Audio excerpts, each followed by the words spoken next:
It's Elliott Sadler. He has chosen the inside lane. Trevor Bayne alongside. Then in row 2, it's Sam Hornish Jr. and Ricky Stenhouse Jr. Then Drew Herring, Justin Allgaier in row 3. Jason Leffler 7th. Kenny Wallace 8th. Michael McDowell and Brian Scott round out your top 10. They come down the front straightaway. The capacity crowd is on their feet. This race is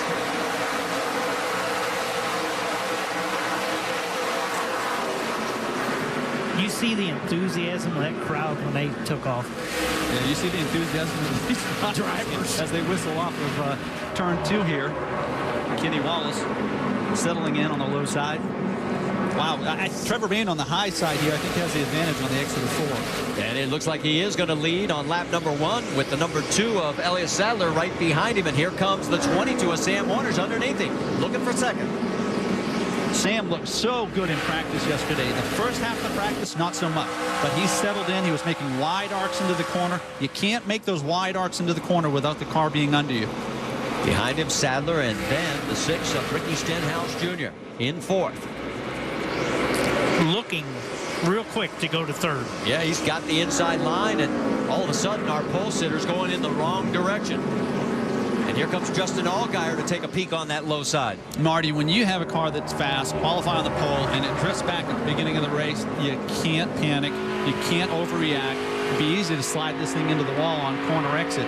You noticed on the onboard shot there with Justin Allgaier heading into the sun as you turn into turn number 4. That's going to be there for quite a while. And it'll be in the driver's eyes and a bit blinding for the next few laps. So many times we do see a car in the front row drift back, though, you know, and sometimes that's the reason it was on the front row.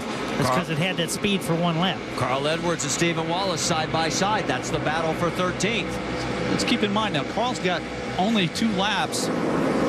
Those were qualifying laps, and he didn't seem or look real comfortable in qualifying. So I expect they're going to need an adjustment or 2 before he gets acclimated to the car and the track.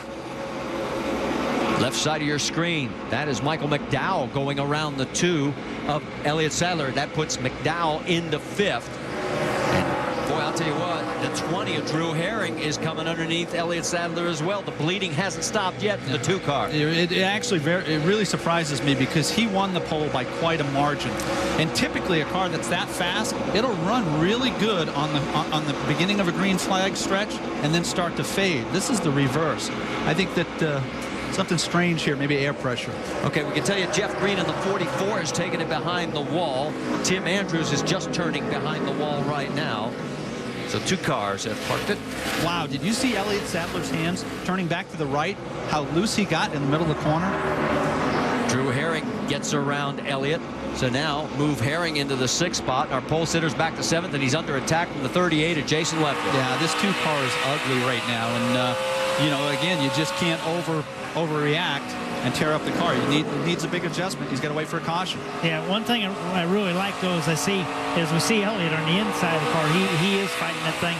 But we already see the guys running good 2 wide with plenty of room in between them. This track is really going to widen out a lot as more we run. Kenny, that's a great point. You know, other racetracks, you have a car that is this uncomfortable, you get run into from behind. At least he has the option of moving up a groove or you know, the track gives you that option.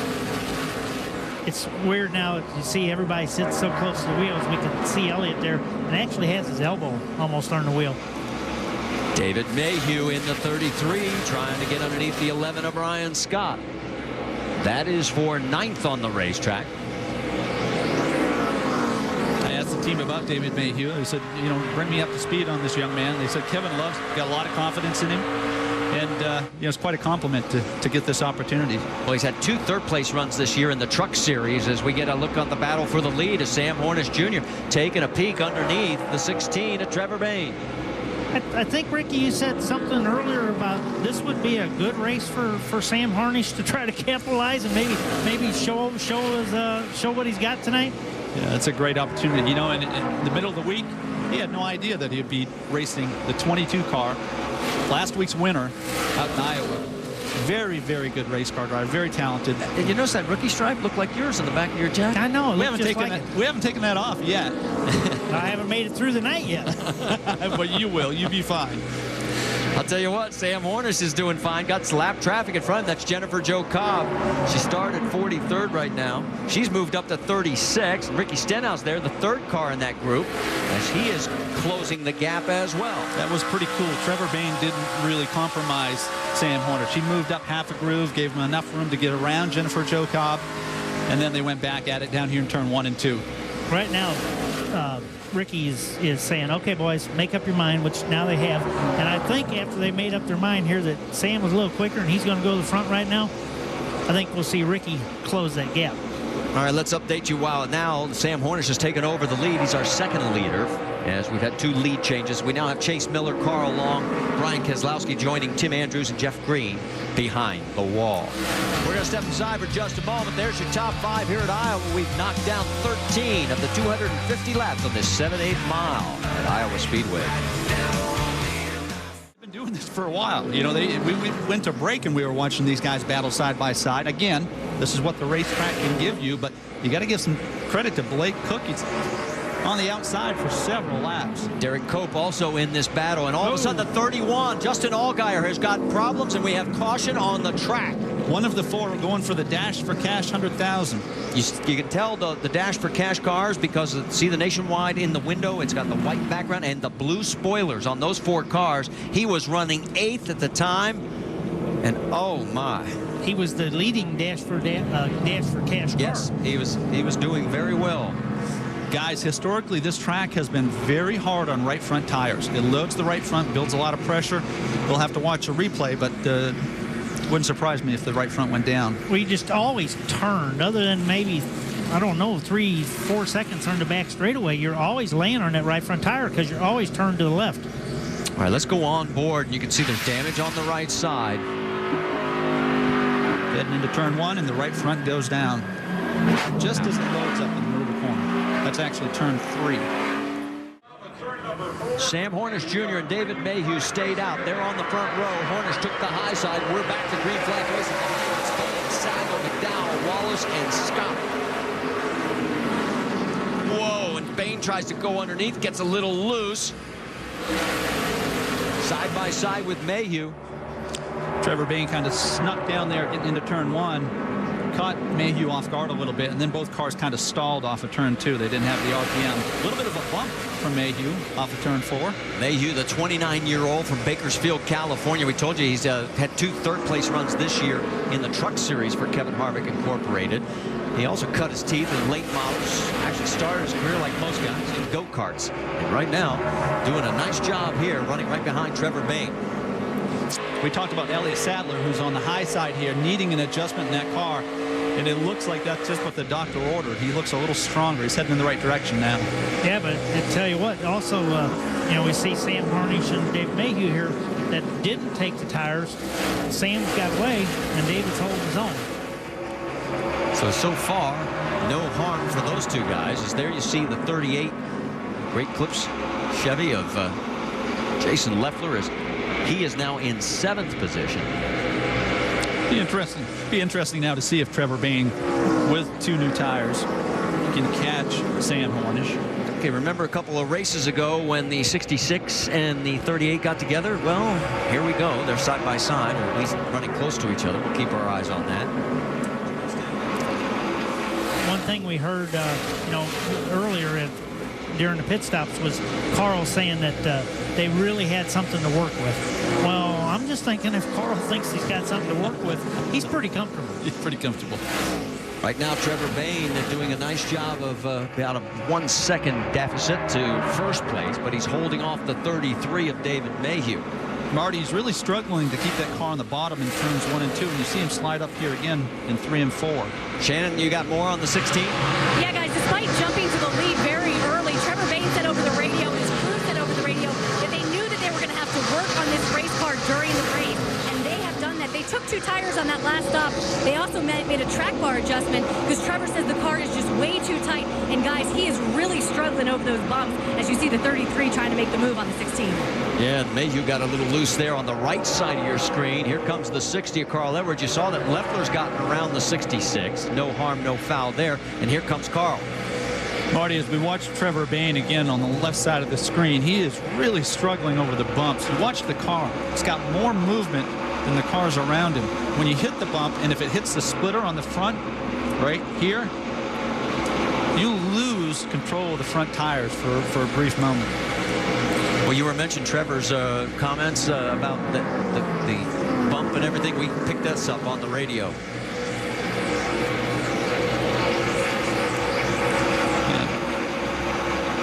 Well, we'll get back to that when we can.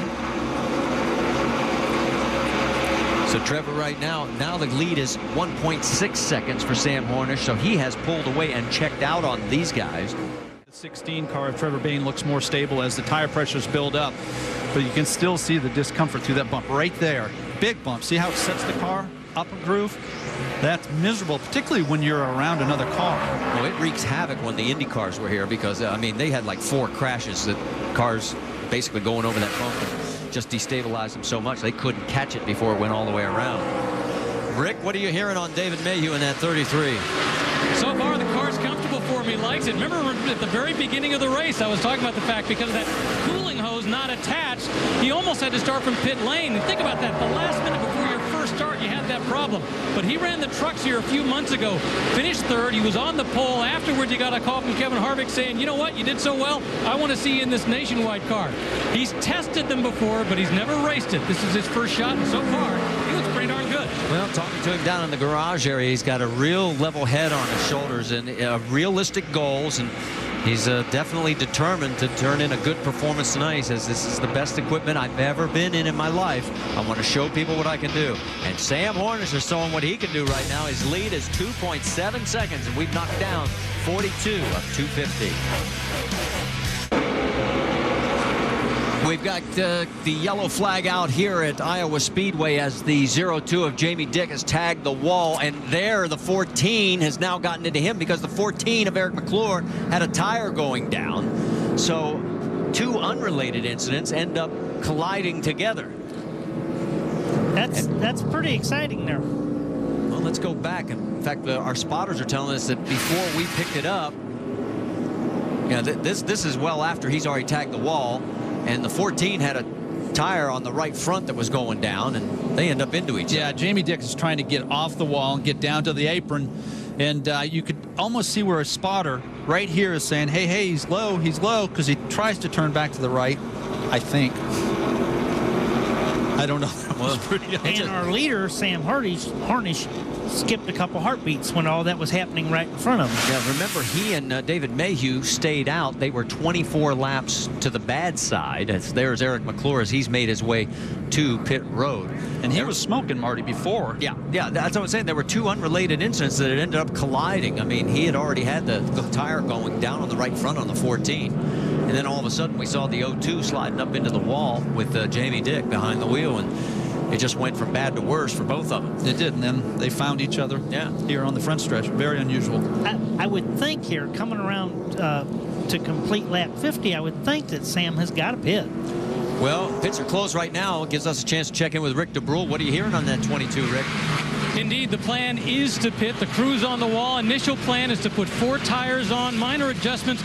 According to Sam, he says it's been getting a little bit tighter in the middle, but he says overall it's not too bad. In fact, that's why they didn't pit the first time around. Talking with the crew chief, Todd Gordon, he said, you know, really why? There was no upside for them. They felt the car was doing good, especially when you're up front, that you're continuing to run in the same type of situation you've been. All he had to do was potentially come in and make a mistake and lose some positions on pit road. So for Sam Hornish, for Todd Gordon, they said that was an easy roll of the dice. They left him out. Now, however, they're planning to come in. Well, and he actually dodges a bullet in this double car deal between the 14 and the 02. Keep an eye on the 22. There is Sam. And there's the 14 underneath. And then all of a sudden, what's going to happen in front of Sam? And Sam makes the right move and comes back down underneath. Wow, that's really unusual. All right, let's reset it for you on the front row. It's Michael McDowell and Carl Edwards, as McDowell is your race leader. Then Leffler and Wallace in row number 2. Then in row number 3, there you see Kenny Wallace and Scott. Row 4, Stenhouse Jr. and Wise. And here we are back to green flag racing.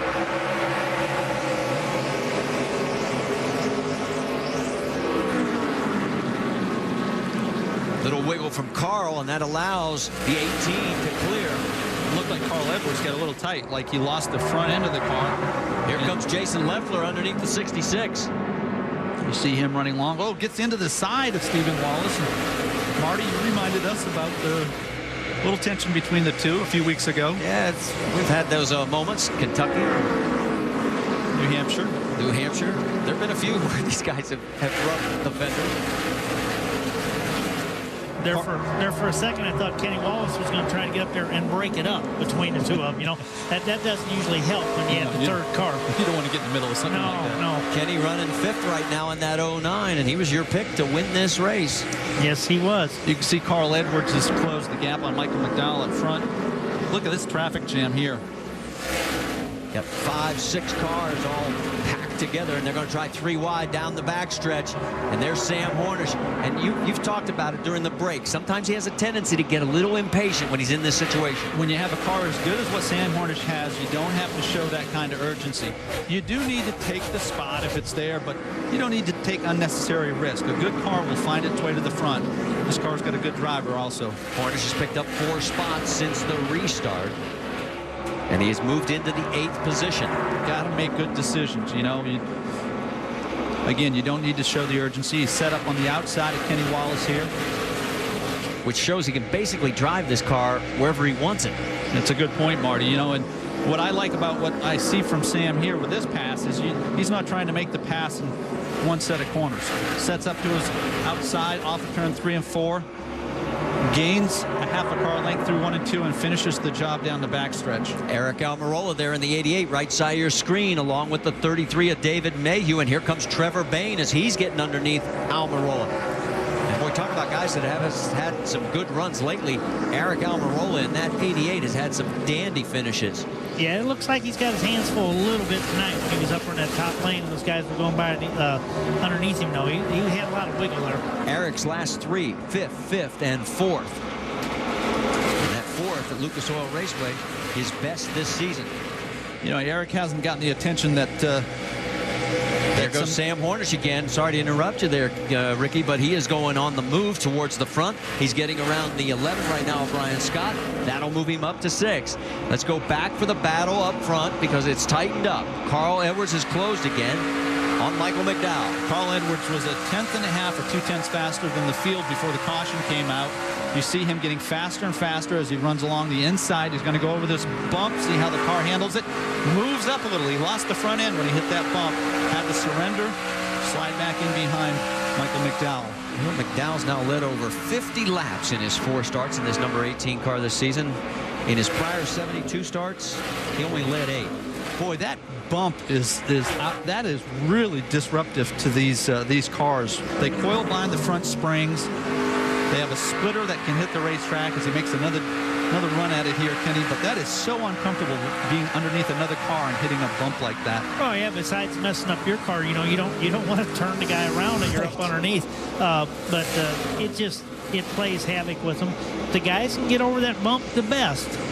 They'll get the best run. They'll get their stuff handling better. You had a glimpse there of the gap between the first 2 cars and back to 3rd to Stephen Wallace and Jason Leffler. And there you can see just how big that is. As there is Wallace ahead of Leffler, and then Ricky Stenhouse Jr. rounding out the top 5. And Stenhouse looking for that down slow line, and boy, Leffler slams the door on him.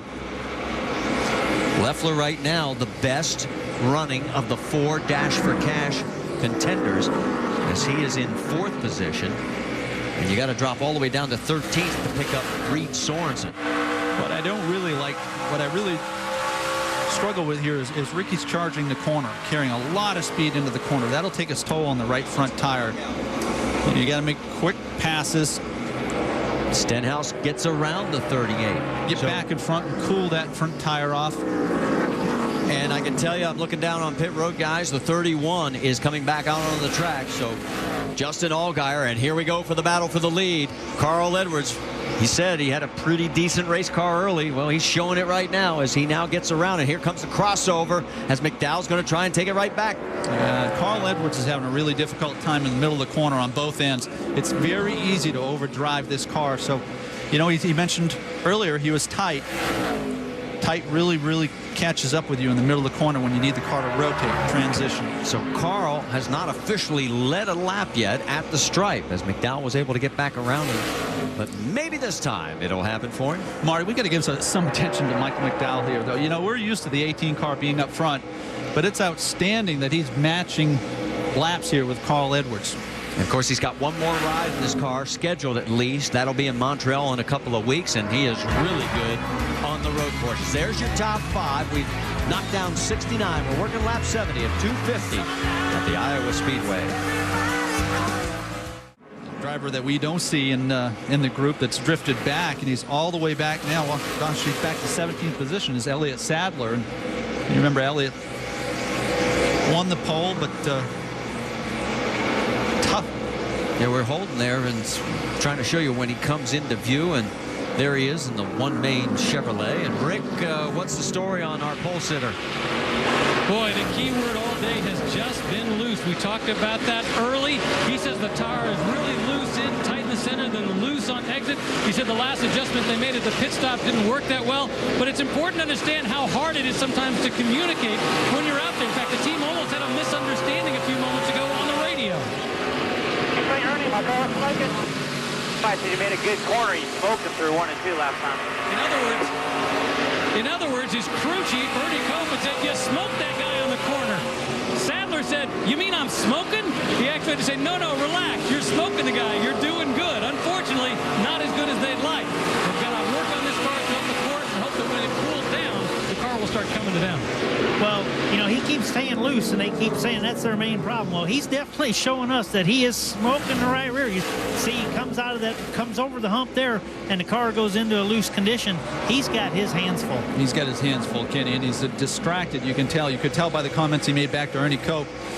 You look at Scott Wimmer trying to work underneath of Elliott Sadler, and Elliott Sadler is preoccupied. You can tell the car is so uncomfortable, and there's nothing worse than being uncomfortable in a race car. And that is for position. Wimmer is 18th, and he's trying to take the spot away from Elliott. And Sadler, you know, when he has been on his 2 prior poles in 2011, has not finished better than 5th. But right now, he is mired back in the middle of this field in 17th. Well, and what will add to the frustration is he can go by and he can look up on that scoreboard and he can see his team car running in 5th position. Look at this, the battle for the lead, and lap traffic's going to play a part. Ricky Stenhouse Jr. had a run but had to check up as the 01 of Mike Wallace and the 15 of Timmy Hill have got their own battle going on.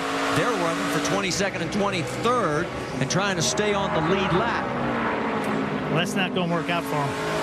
But it didn't work out for Ricky either. No, because now he's got to track down Carl one more time. But as soon as he clears Hill, he's going to be in fine shape. He was a 10th to a 10th and a half faster than Carl Edwards.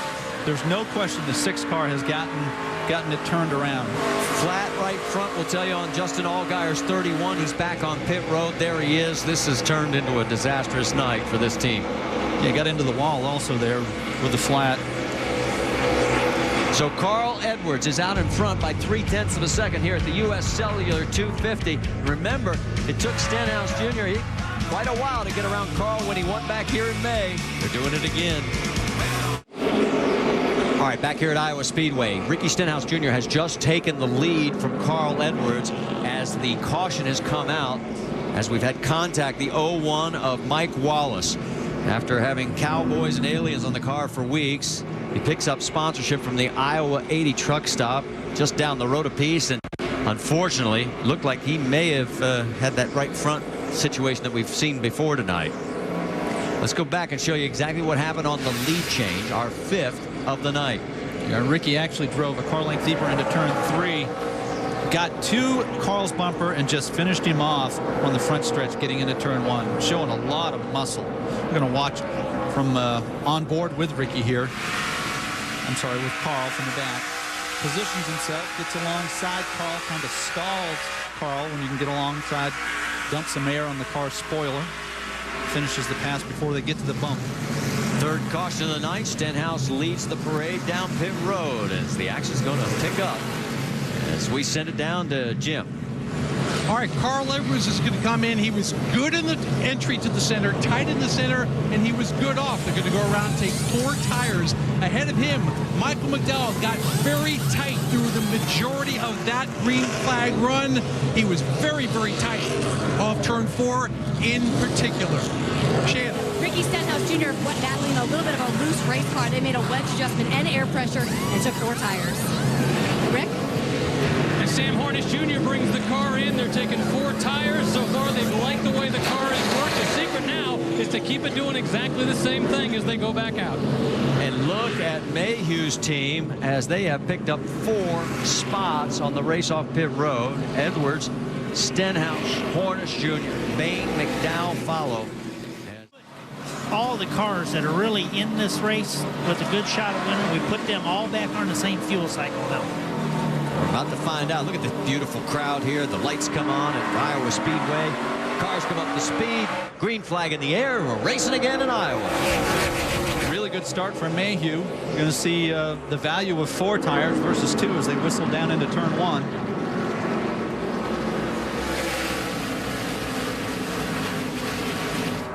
Was able to hang on his right rear, which prevented Mayhew from drifting up. Ricky Stenhouse. Whoa, Mayhew wiggles. Yeah, turns into the corner there, Marty, and gets a little loose on corner entry. And here comes Ricky Stenhouse trying to pounce on him and take advantage. It is a great save. Really, really good job by David Mayhew. Driving like a veteran. He is really impressed, and especially when you realize he's teammate to Elliott Sadler, and Sadler stuck back in 14th. Yeah, that's really interesting. That adds insult to injury for Elliott Sadler and the 2 team. Right behind that duo, and now you see Stenhouse has gotten around him. And now they fall into single file line as they come across the stripe. It's Edwards, Stenhouse, Mayhew, then Bain and Hornish. That's your top 5. And look at Bain going to take the high side. Yeah, he's searching out there to see if he can make something work. And, you know, Sam's been so good tonight. We'll see if he can roll around top of him, but I don't know. There's Michael McDowell right behind him in the 18th. You know, we've had some new names here tonight, have we? David Mayhew, Michael McDowell, all showing some strength. It's fun to watch. You know, we were talking earlier when Stenhouse was right on Carl there, when there was talks about Carl not coming back to Roush, you know, there was maybe someone from inside, Trevor or Stenhouse getting promoted up. They both said they wanted Carl to be there. I think with Carl staying there and those 2 young guys there, there's a lot of future there. I think you're right, Kenny. Well, right now you can see Edwards and Stenhouse are trying to pull away from 3rd place. And here we go, side-by-side action. Could we make it 3 wide going down the backstretch? Trevor Bain, here comes the 88 of Eric Almirola as he's trying to get up into the mix. And, oh, is this going to get tight? Typically, the driver in the middle will yield. It's just an uncomfortable position to put yourself in. Michael McDowell did that. Lives to run another lap. Leffler's in this mix, so is Josh Wise. You've got 5 cars all fighting for the same space. Yeah, you just mentioned Leffler. He slid the back of the car and turned sideways, getting into the corner there. There's a big save by Leffler. Let's get an update on that 88. How about it, Jim Noble? Well, the word from Eric Almirola, I'm loose everywhere. They tried to take a pretty big swing at it last stop. 4 tires, full load of Sunoco fuel, and wedge and air pressure adjustment. But right now, Eric Almirola still way, way too loose.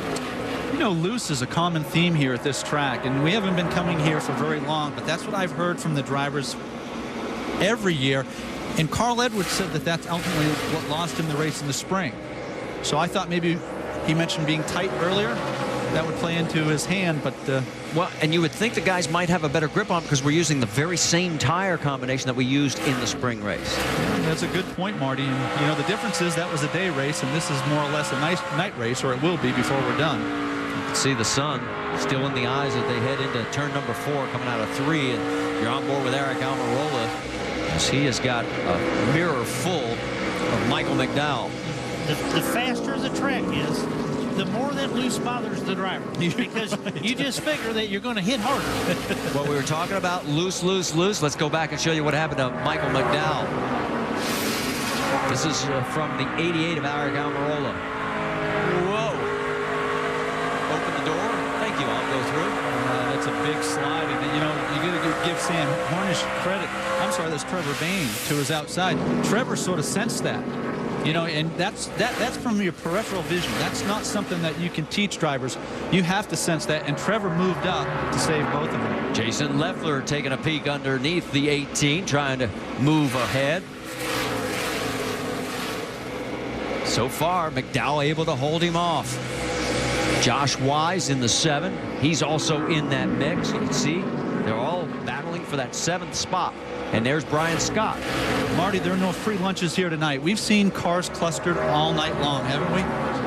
That's what we love about this track. This is the way it's been. Let's get an update. First time we've had a report from pit road on that 7. How about it, Shannon? Yeah, it turned out to be a really solid run for Josh Wise, who started this race 18th. And while most of the guys are battling loose conditions, the 7 is actually saying he is tight center off. We got some great racing right now, side by side, between the 38 and the 18 guys. And remember, Josh Wise, last time we raced here in May, he had brake problems early on, about 20 laps in, and he actually ended up finishing 29th. So really solid run for this 17. Because you just think you're imagining it. But it gets to that point, you know that you got to come in. Checking in on the battle for 6, and it's also important for Jason Leffler, as he is right now the lead man in the dash for cash, as he is running 7th overall, but he is 4 positions ahead of Reed Sorensen, who is in 11th spot. Let's get an update on that Jason Leffler machine. How about it, Jim? We've already just checked into the 38 pit. Jason Leffler reports he is hitting the splitter on the racetrack. His spotter also tells him he has a little bit of damage on the right side. Not know if that's caused by the splitter problem, but they are going to come in and pit next time possible. They are going to undo the air pressure changes they made on the last pit stop, try to go back on this 38 car just a bit. Marty, this is an example of sort of the dynamic of starting during the day and then finishing at night. The track cools down, you go faster. As you go faster, you carry more speed into the corner. Naturally, the car compresses more. That car, the 38 car of Jason Leffler, was not bottoming out when the race started, but as they've gotten faster, it's a problem. So they got to make an adjustment, probably, you know, add some air pressure to the front tires, Kenny. I would think so. You know, the 33 has been one of the cars that's been the most stable all day with the Carl Edwards, Stenhouse, Mayhew, and Harnish. But I think there's got some stuff going on with the 33 down there now. Well, Mayhew right now, he's getting closed on by Hornish. As you can see, the 22 has narrowed the gap, and don't know exactly yet. Nothing from pit road as far as any major issues with the 33. But boy, Mayhew has given this car a nice ride in his maiden voyage. He's doing an outstanding job, and we got to keep in mind he's got 2 tires compared to all these drivers around him have 4 tires. This is the point in the race where you got to make some big changes if you're starting to fade, like maybe a Sam Hornish, if you're going to have a chance to win this race. The track's changed that much. Let's find out from Rick DeBrule if there is anything going on in that 33 camp. Boy, so far the team has not talked about problems. A little while ago they came on the radio and they said, just get in your rhythm. I mean, I know he was talking about the fact that it wasn't quite where he wanted to be. They said, just get in your rhythm, stay in it. That's the main thing. Because remember, this is his very first nationwide start. He's running in 3rd place. The thing he needs to do during the course of this race, yeah, of course you want to win. You want to be up front. But the main thing you need to do is keep your head about you. Yeah, go up front as far as you can, but don't do anything that's going to jeopardize what you've got. And right now what he has is 3rd place. And we've got trouble for Sam Hornish. It looked like the car just headed for the wall, and he has got major issues. Right front tire again. Same thing. This track is so abusive on the right front tire, and that tire failed in the middle of turn 3 and 4. Sam did an outstanding job keeping it off the wall. I'm sure we're going to get a replay in a minute. Let's go back and take another look. No yellow condition yet.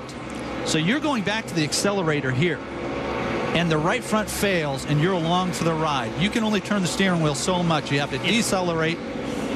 You're in the dirty part of the racetrack. That was a great job. And the caution has now come out, our 4th of the day, and there is Sam making his way down pit road with a shredded right front. Tough break again for Hornish, as he had driven an excellent race. He was lucky that it didn't get in the wall. He felt it just quick enough, and he had just enough room to keep it off the wall, because even though this will cripple his day, this won't ruin his day. Rick? Yeah, it's important to point out that's exactly what he came on the radio and said just a moment ago. They were asking him, did you hit the wall? Did you hit anything? He said, no. As a result of that, they think it's just okay. They got to bring him in, get 4 tires, and let him go. Right now, though, he's got a long way to go to catch up. And You couldn't see it from your position, Rick, but the right front brake rotor was on fire. Some of that leftover rubber that was shredded got on the hot rotor and caught on fire. Nothing major there. That'll blow itself out, unlike last week, which ended up being a fuel line from Justin Allgaier. This capacity crowd on their feet at Iowa Speedway. Pace car has pulled off. Up front, it's Edwards and Stenhouse. They've been up there all night long. We're back to green, and boy, Carl just ignited off the line. Yeah, I think Ricky Stenhouse spun the tires coming to the green. On the outside of David Mayhew. Not only the dash for cash, this is the dash for the race win. Now, as everybody thinks they may be able to go the distance.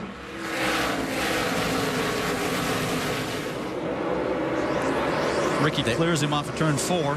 Take a look at the number 2, Elliott Sadler. All of a sudden, the 2 cars come back to life. Remember when he was stuck in that last cycle? He was 15th, couldn't go forward, didn't fall backwards. And here he is after a great pit stop, running in the top 5. This is a monumental comeback.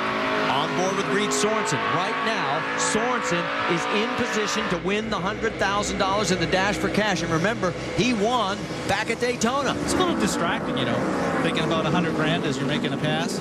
I don't think he's thinking about that right now. Well, you never know, huh? Can He might not have been listening to us. Get on the radio and call him. Yeah, tell him about it. 3 wide. Kenny Wallace underneath Josh Wise. Oh, it's Michael a little tight. McDowell thinks better of it. Look out. Kenny gets a little loose, and that opens the door for Drew Herring.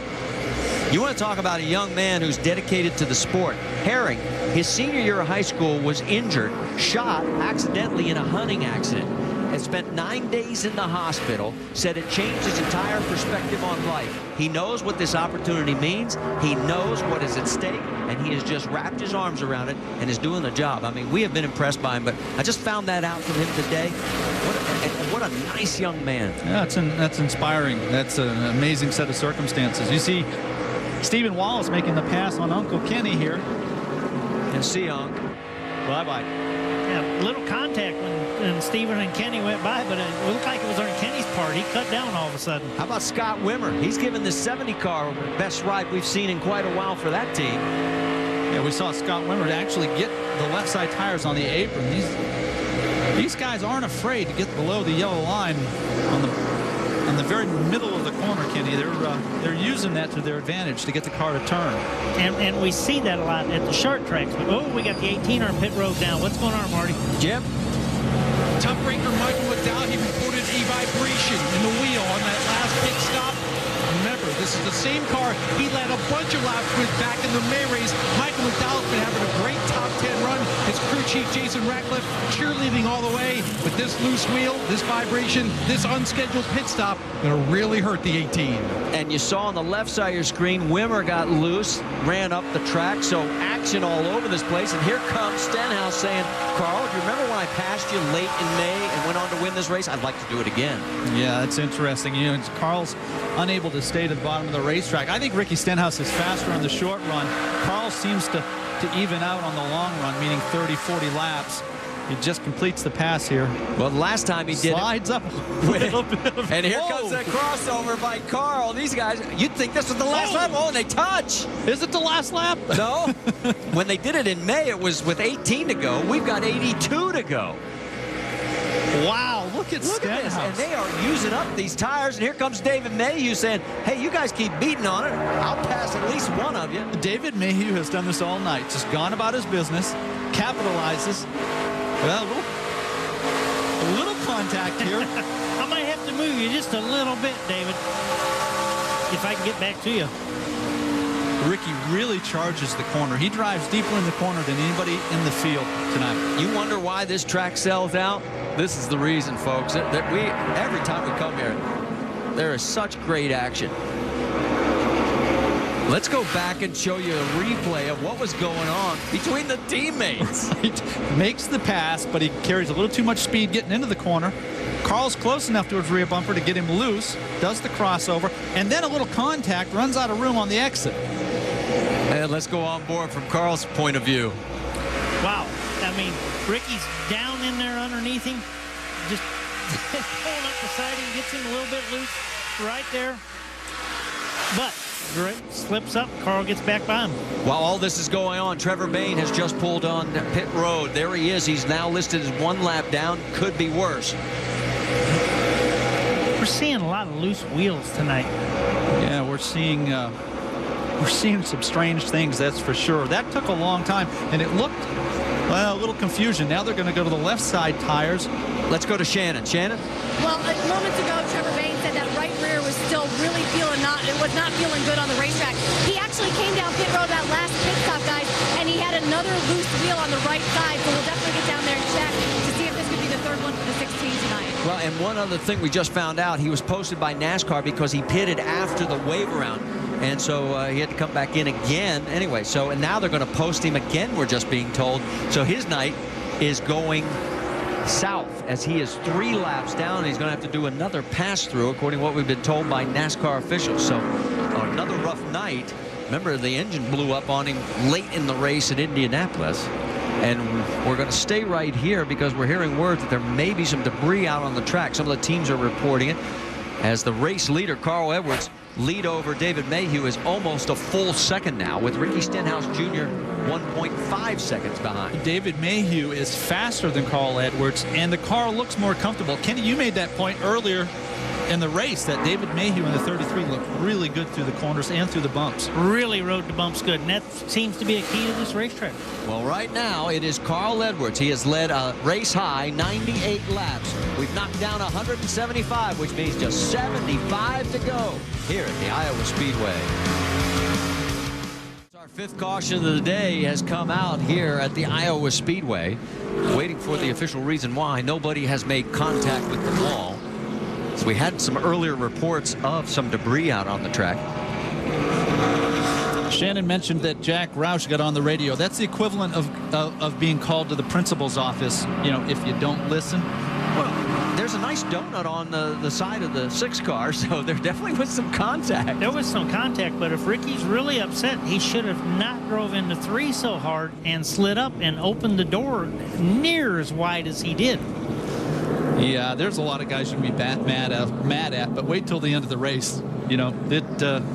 His crew chief came on, Mike Kelly, and handled it perfectly. Just relax. Let's shift gears now, because now with this caution, does that take the fuel mileage equation out of this race? Can everybody just stay out, go the distance if they want to? They can stay out, Marty, but I expect they're going to hit pit road because there's too much uncertainty about these right front tires. Good point. Lucky dog is going to be for Jason Leffler. He will get back on the lead lap. That'll make him 17th, the last car on the lead lap. And you're asking, what about that dash for cash? Well, Reed Sorensen right now is shown in 5th. Michael Annett is shown in 13th. And we already told you that Justin Allgaier is now 63 laps down. They've come back out onto the track. They're in 30th. You're on board with Michael Annett. He's got some work cut out for him, and so does everybody else. And you're right, they are going to come down pit road. And the first one in is Carl Edwards. Jim?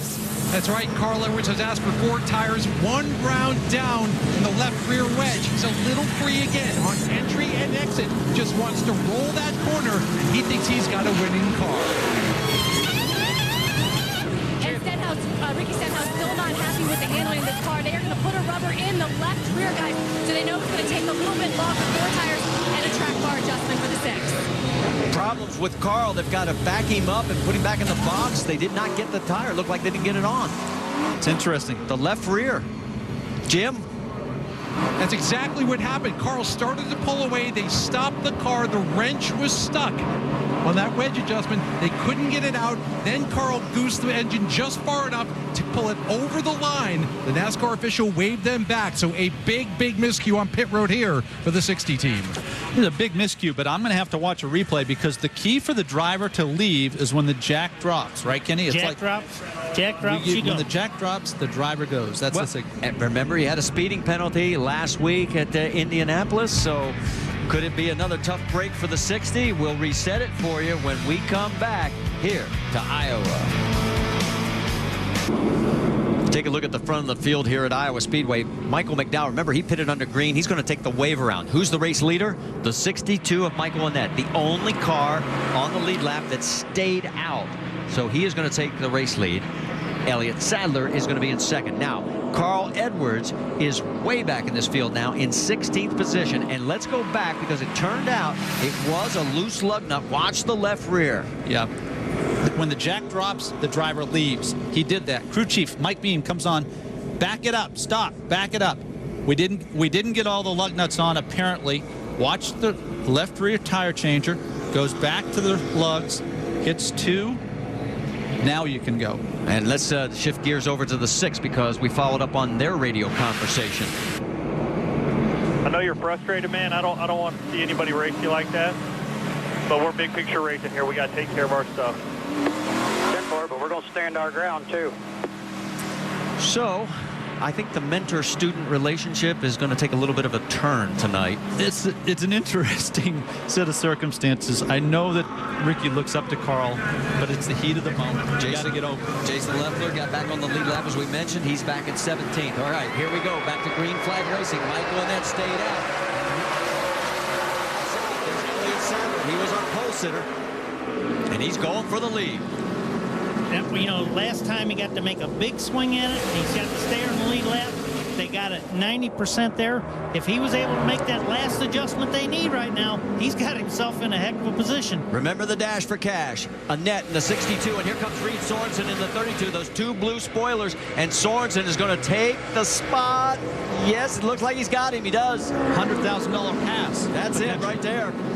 Now he's got to hold on to it. Here comes Stenhouse. He wants to get around him. He wants back at a piece of Carl Edwards.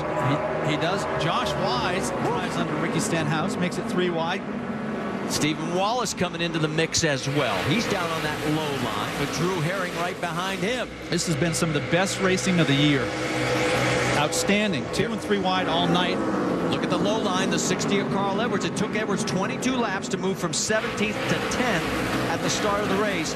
We still have 58 to go here. And he's started going as soon as they threw that green flag because he needs all the time he can get. Yeah, I think he's trying to capitalize on these cold tires, fresh tires, Kenny, because you know as the tire pressures build, you lose that edge, you lose that little bit of strength. Carl restarted in the 16th spot. He's now moved in to the 10th position. So he's picked up 6 spots already. Still got a lot of time, guys. 57 laps to go. If we have another caution between now and the end, it wouldn't surprise me that they hit pit road. So he's got plenty of time. Okay, here's where this team car stuff comes in.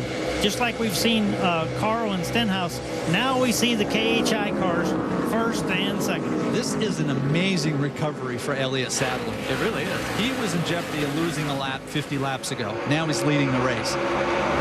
It is Sadler, Mayhew, and then Eric Almirola. 3 top 5s, and then a little bit further back, you got Sorensen, Stenhouse, Wise, Wallace, Herring, Edwards, and Annett. So Annett has dropped like a rock from the restart. He's now running in the 10th spot. As we focus in on Reed Sorensen. Sorensen in that 5th position right now. Reed Sorensen is the Matt Kenseth of nationwide racing. He's quiet, he goes about his business, he keeps you in the game, and at the end of the night, he's typically in the top 5.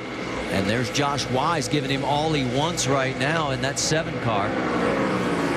And Carl coming. Carl is coming. There he is right on the back bumper of the 66 of Stephen Wallace. I'll be looking to the inside here, Stephen. And Carl just gets around him that quick. Now what's going to be exciting, Carl passes a couple more cars. Yep. And then we're to the 6. Well, like I said, the Sorensen would like a piece of that 60. He's made no bones about it. He's going to get an opportunity. I think so. I gotta believe that Carl's going to be use a little more etiquette when he gets to him this time. As you see, Ricky is sizing up Eric Almirola. These guys continue on this path, and there's Carl trying to close in on the 32 of Reed Sorensen. You can see the donut right in front of the 6 on the left side of Ricky Stenhouse's car. That's what he's referring to. That's what he's frustrated about. Carl got a little loose off the 4 and got into the side of him. Now I know Carl and Ricky. The donut, Kenny. Right. I know Carl and Ricky are in traffic right now, but when we have Elliott Sadler out there leading, you know, he has been the fastest car for the last couple laps. So not just track position, they've getting things right now. Give credit to Ernie Cope and the crew. 2 great pit stops got Sadler back into this position. Now he is doing his job. As you're right, he is either the fastest or second fastest car, and the other car that's fast is the one right behind him, David Mayhew. So right now, Kevin Harvick's got to be sitting over in Pocono saying, hey, I like this picture. Yeah, he wasn't saying that earlier. Yeah, That's for sure. But it's Eric Almirola in third. There's your top 5. We've got Track is really wide, especially on the backstretch. You could run 6 wide if everybody cooperates. Well, the 52 of Tim Schendel did a nice job. He turned it down very low, gave them both plenty of room. Carl completes the pass and now moves him ahead of Josh Wise. He's into 4th, and guess who's next? Ricky Stenhouse. It's going to give us a really good reference here as we look at Elliott Sadler leading, using up every inch of racetrack on the corner exit. It'll be interesting to look at Carl Edwards' lap times now that he's in clean air. Well, we'll find out what's going to happen when we come back. There's your top 5 with 36 to go. And it's Elliott Sadler, 77 races since his last win. Does he turn it around tonight? Under our 6th caution here at Iowa Speedway, you're looking at what is left of Blake Cook's Dodge as he tagged not 1 wall, but 2. Yep, right front. Goes down, and then when he hit, I think he lost the brakes, Marty. Big impact. Typically, you know, it can break the caliper off. There you have it. Well, we're going to find out what happens. Pace cars pulled off. Fans here at Iowa Speedway. Look at it. On their feet. Green flag in the air. It's an outstanding start. Carl Edwards is really capitalizing. Sticks to the bumper of Elliott. Gets a little wiggly and turns a little loose in turn 1 and 2. And look at Stenhouse shootout. He's going to try and make a run underneath on the 33. And oh, here we go. Side by side with the 60. Oh, Mayhew gets a little nudge from behind. Runs him up towards the wall. That was quite the move for Ricky's part there. That was a spontaneous move, and that's typical of a young driver. That was impressive. The top 3 are trying to check out on the rest of the field. Down the backstretch, side by side. Stenhouse down low. Stenhouse driving deep in the corner here. Stenhouse and Carl can't even see that 2 car right now. They're just thinking about each other. Yeah, that can lead you into trouble, can't it? Oh, that can lead you into trouble. Yeah, you got to get over this. I think that Carl knows if Ricky clears him, he's gone. Carl's driving really, really hard. Well, and Stenhouse is now cleared, and now he's going down the back straightaway, and here comes a little more contact, and Sadler gets out of the way. He may lose a spot to Josh Wise. This is an interesting battle. You'd never know these guys were teammates. Well, yeah, I was surprised to hear the comment by Carl Edwards. This obviously goes back to last week, and what we saw off turn 4 earlier in the race was a little bit of a payback, a little bit of, all right, whatever you give me, I'm going to give you back. Well, they are back out in front, and Stenhouse is the man at point. They pulled about 3/10 of a second on 3rd place Elliott Sadler and Josh Wise. Yeah, you got to think back to this race in the spring where Ricky Stenhouse won the race. Carl congratulated him, and then Carl said, you know, if he calms down and relaxes, he's going to win a bunch of races. But I think Carl felt like he used him up a little bit in the spring race. Right now, Carl can't get back to him. Now Ricky looks like he's getting away a little bit, or just enough faster that Carl can't get to him. Well, the last 2 laps. 0.06 of a second, that lap. Yeah, but the last 2 laps, it's been Stenhouse just that tick quicker. Let's check back a little farther. Now we go side by side. There's the 11 of Brian Scott, who's going around the 51. Now that's Jeremy Clements. That's a battle for 13th in that 51. He's got a good run going for that limited budget team. Michael McDowell got back on the lead lap. He's side by side with Wimmer. That's all for position. Jim, what are you hearing? Hey, give Michael McDowell and Jason Ratcliffe points for perseverance. This went exactly to plan. They got the wave around a couple of stops ago. They put a set of scuffed tires on, and that's really helped the 18 come to life. Then they said, let's just ride around. Chances are we'll get the lucky dog, and then we can go. That's exactly what has happened. Well, he's right now closing on Jeremy Clements. Clements doing all he can to hold on to that spot. The 26-year-old from Spartanburg, South Carolina. His best finish this year has been 14th. And guess where that was? Back here in May at Iowa. Doesn't look like he's going to be able to hold on to that spot, though, right now as he surrenders to the 18th. So move McDowell into 13th, Clements in 14th. Still a good run for Clements right there. A real good run. That car out of South Carolina. This battle continues as now Brian Scott pulls up on the back of the 51. We saw Wimmer when he had a good run. He was up inside the top 10. Then the car got loose on him, ran up the track. He's brought it back under control, doing a nice job. Not missing anything up front. We'll tell you that Stenhouse has opened up a 0.6 of a second lead. We're seeing Carl Edwards empty the tank. We're seeing the best out of Carl Edwards. Kenny Wallace is having another good run, closing in on Reed Sorensen. Yep, and let's talk about that Reed Sorensen in that 32. That blue spoiler, he is the front runner for the Dash for Cash.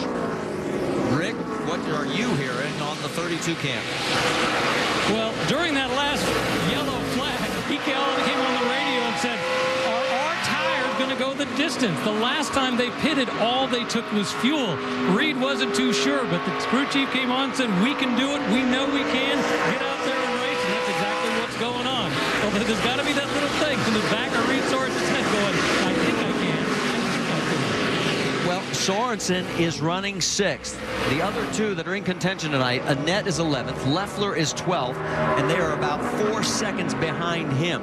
So with only 13 laps to go, he's just got to keep all 4 tires underneath him. Yeah, Sorensen's done a great job, but Leffler deserves some credit for rallying back to that green flag stop. You can see we're riding with Stephen Wallace here. He's closed in on the back of Uncle Kenny. He's going to battle here for 7th. He's going to get right up on Uncle Kenny and try to make it exciting, and they're both chasing Reed, so there's potential for 2 more spots there. We were talking about Michael Annette as he is now in the 11th spot, as he has got a battle with McDowell going, and there's McDowell in the 18. So I think Michael's fast enough to catch the 4 cars in front of him, catch and pass them. Boy, and he pulls away, just pulls him going down that backstretch. Well, we saw 2 cars up there, the yellow car, 2 cars up in front of Michael, David Mayhew, who's dropped back to 9th after that last restart. Had a little wiggle up off 4 or off 2 or 4 on that initial first lap after the restart, and they were going by him everywhere. A little wiggle, I think, was a product of Ricky Stenhouse driving 3 wide underneath him. Yes. I think caught him by surprise. Yeah. It was welcome to the Nationwide Series. Yes, it was. Yeah, we're getting ready to pay, and we're going to go here right here at the last 30 laps. Well, there is the man trying to track down Edwards and Stenhouse, the 2 of Elliott Sadler, followed by Wise and Almirola. That's your top 5. And there you see Drew Herring as he is running in the 10th spot. All 3 of those cars, what a good run. Almirola, another top 5, if he can pull it off. The 7-car Weiss, career best, I believe. And what a rebound from Elliott. Well, and it would be, remember this, it's the winner of the Dash for Cash plus the 3 best finishers tonight. And right now that would be Stenhouse, Sadler, and Josh Wise. That's a chance for $100 grand in Richmond. So that's a great point, Marty. We had talked a lot about that. All right, let's drop back to the battle for 10th. We got Drew Herring with McDowell and Mayhew right in front of them, as well as Mayhew's trying to hang on to that 9th spot. Let's get an update on the 20 car. Shannon? Well, I spoke with Drew Herring before the race started. He qualified 5th. It was a career best. He was really excited about getting in this car. It's his last race with Joe Gibbs Racing. He's done the last 3. He told me, I just hope that I could finish as well as I qualified. And guys, I would say he's definitely done that tonight. A great run for this guy. Well, he told me, he said, my #1 goal is don't tear up any sheet metal. We've been very successful in that. Second thing is, I know this is a car capable of a top 5. That's my ultimate goal. Other than that, if I can stay in the top 10, do what I need to do, it'll be okay. Marty, here comes Carl Edwards. Yeah, let's check back in on the race lead because it is starting to tighten up. Carl has the fastest car on the track right now as he has closed the gap down to a ½ second. It had been wider than that as they go down the backstretch, but the laps are running out. Next time by, 4 to go. 5 laps ago, Ricky Stenhouse had nearly 1 second lead. Carl cut it in half. Let's see if he can continue or if he stalls. I think he's going to stall. Carl is using up every bit of racetrack, Kenny. He's moving around. He's doing everything he can. You can see running a little higher line, getting in the corner. He lost a little bit on that lap. It's 0.6 of a second with 4 to go. Got some traffic up ahead.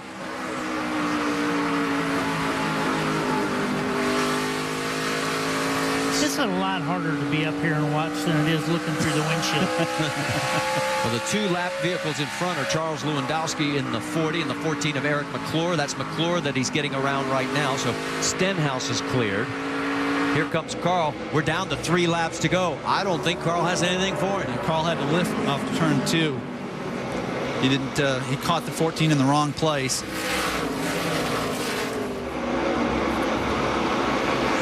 Now just 2 laps remaining. There's Carl right behind. It's now 7/10 of a second. So in the last 2 laps, Stenhouse has actually lengthened the lead. He might have got a phone call on the radio. Said, hey, we got to go just a little bit faster. You got to give Ricky Stenhouse a lot of credit. You know, it's not easy to top Carl Edwards at a track, and he's going to do it for the 2nd time at Iowa. Here we go. 7/8 of a mile to go for Ricky Stenhouse Jr. He picked up his first career win here back in May. And all he has to do now is negotiate 2 more corners, and he's going to do it again at Iowa Speedway. He dominated last week, Marty. Didn't get the win, but it looks as though he's got a little redemption in mind here tonight. Oh, look out as he has a tire situation. Here comes Edwards right into it. They cross the line, and guess who wins the race? Stenhouse. Well, thanks to Carl Edwards. Gave him Unreal finish. Sadler comes across the line 3rd, Wise 4th, Almirola 5th, and Reed Sorensen wins the $100 grand in the dash for cash. And Ricky wins for the 2nd time, courtesy of a shove from Carl Edwards. If Carl could have avoided him, he would have won the race, but he had nowhere to go. He couldn't react quick enough. I've never seen anything like it. I've never have either. Look at what's left in the front end of the Fastenal Ford. Oh, my gosh. Ricky had a tire going down, which tells you how hard he was driving. It is official from NASCAR. The 6th car crosses the line first as we saw it. There he is saying, hey, it may not look pretty, but I'm the winner. This has been an unbelievable race, has it not? Let's look at this. I want to be in the team meeting at Roush Fenway on Tuesday. That's all I know. It's appropriate that it finished this way. All right, take another look at this. Okay, all of a sudden, I don't think that's the tire. engine. That's an engine. That's the engine. You're right. Wow. And I wonder if Carl got into the fluid and couldn't steer. I would think so, because you'd think he could have missed it, but it's hard to say from up here. You're right, though. It looked like a tire from there. He did a good job of just keeping. He had smoke and oil, I guarantee you. think so. Just couldn't miss him. All right, let's just listen this time from Carl's perspective.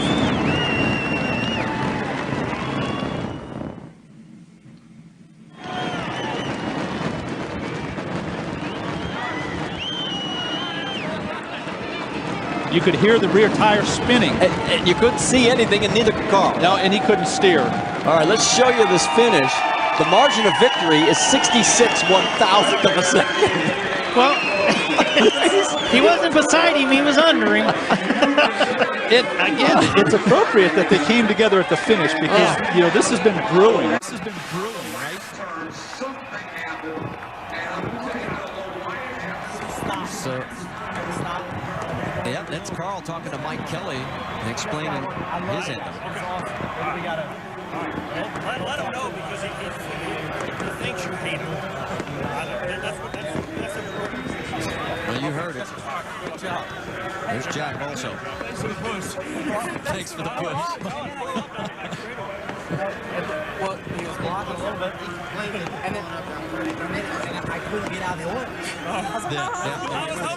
Hit the motor, hit him off. How many times did he blow an engine and win the race? Not too often. That's the first time in 30 years that I've been doing this that I've seen that happen. Well, in drag racing it can happen. Very good.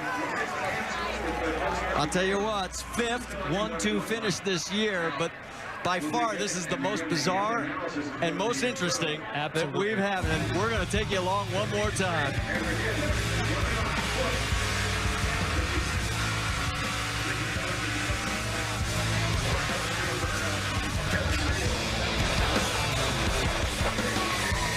In the flag stand as Carl jacks him up. Fans, don't forget to play DirecTV NASCAR head-to-head. It's knockout. It's go to DirecTV. This might be one of the more interesting post-race interviews I've done with Carl Edwards. Let's start with the finish. I think you were about to tell your crew, sorry guys, I was too tight, and then Ricky just blows in front of you. Yes, and I thought, no big deal, I'll drive around him. And then he started turning a little bit, and when I tried to turn more, the front tires just were sliding. And I hoped by the time I got to him that he would be out of the way. That was my only hope to win the race. But I don't think anyone's ever finished 1-2 with 2 torn up race cars like that. So congrats to Jack. I got to thank Fastenal for being a part of this. It was a huge day for us. It's fun to come up here and race here in front of this crowd, and you know, a great finish for Ricky. No car down here in Victory Lane. Ricky Stenhouse Jr. took a ride around on one of the debris trucks with his crew, but that doesn't mean there's not a celebration, guys.